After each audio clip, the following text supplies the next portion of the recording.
Je suis Nathanielle Oyabi, représentante du collectif des agents lésés de l'OPRAG par intérim, en remplacement à M. Georges Nyambo Ogowe, qui a été appelé à d'autres fonctions. Si aujourd'hui je me trouve encore une fois devant vous pour représenter le collectif, c'est parce que jusqu'aujourd'hui, et malgré les instructions des plus hautes autorités de l'État, rien n'a changé pour nous. Alors, il est nécessaire que je vous fasse un petit récapitulatif pour que vous compreniez un petit peu mieux notre situation.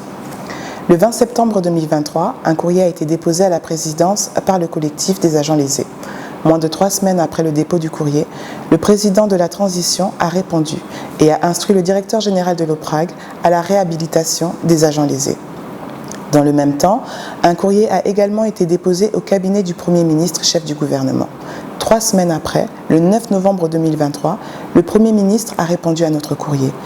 Il a répondu et a chargé le ministre des Transports de vérifier la véracité des informations que nous présentions dans nos dossiers et de régler la situation dans les plus brefs délais.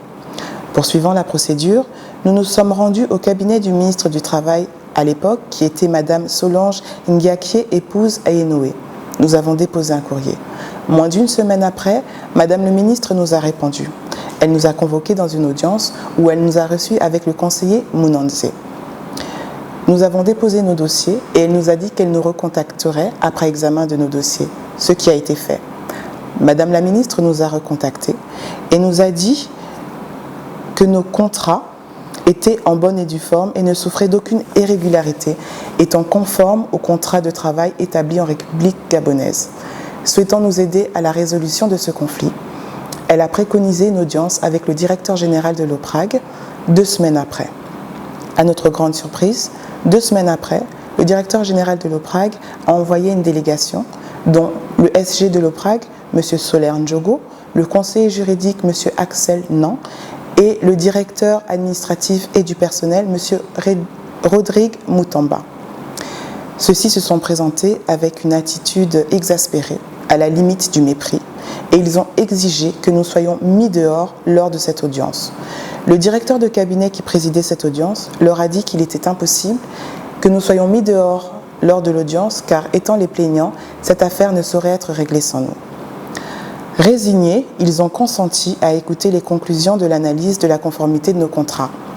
Le DC a déclaré que nos contrats étaient en bonne et due forme aux normes légales de la législation en vigueur en République gabonaise.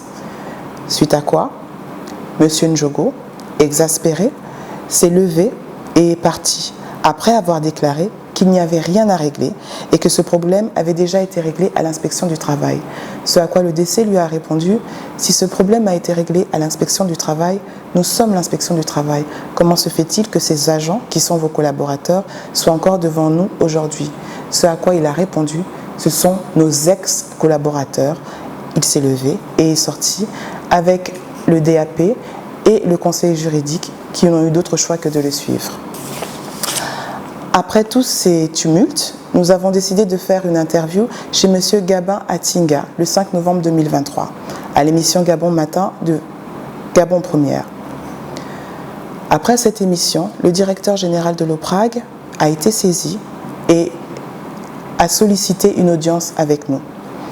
Nous avons donc été reçus à l'OPRAG par le conseiller en ressources humaines de l'OPRAG, M. Arnold Kabori. Durant les échanges qui ont porté sur ce qui s'est passé à l'inspection du travail depuis 2020, nous avons été entendus par l'inspecteur du travail en charge des ports et rades du Gabon à l'époque, M. Sylvestre Ngouabé, et celui-ci avait reconnu que malgré la non-conciliation entre les plaignants que nous sommes et l'OPRAG, il n'avait pas transmis nos dossiers au tribunal, ce qui constitue une faute très grave. Mais il ne l'a pas fait en vain. Il l'a fait en donnant des recommandations à l'OPRAG. Il a préconisé à l'OPRAG de reconsidérer ses positions parce que nos contrats étaient corrects et légaux. Même l'avocat des ports et rades du Gabon, Monsieur Bongo Mavungu, a reconnu dans un courrier adressé à notre avocat, Maître Pied Makanga, que les contrats sont en bonne et due forme et qu'il souhaitait ouvrir un dialogue pour un arrangement à l'amiable afin de corriger l'erreur faite par l'OPRAG. Au début de cette mésaventure, nous étions 24. Aujourd'hui, nous ne sommes plus que 23. Et pour cause, l'un des nôtres ne connaîtra jamais l'issue de la résolution de ce conflit. Il est décédé en laissant derrière lui 2 enfants en bas âge.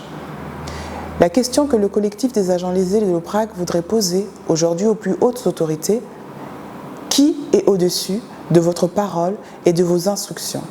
Qui est au-dessus de la parole et de l'instruction du chef de la transition, le président de la République, Brice Clotaire Oligui Nguema?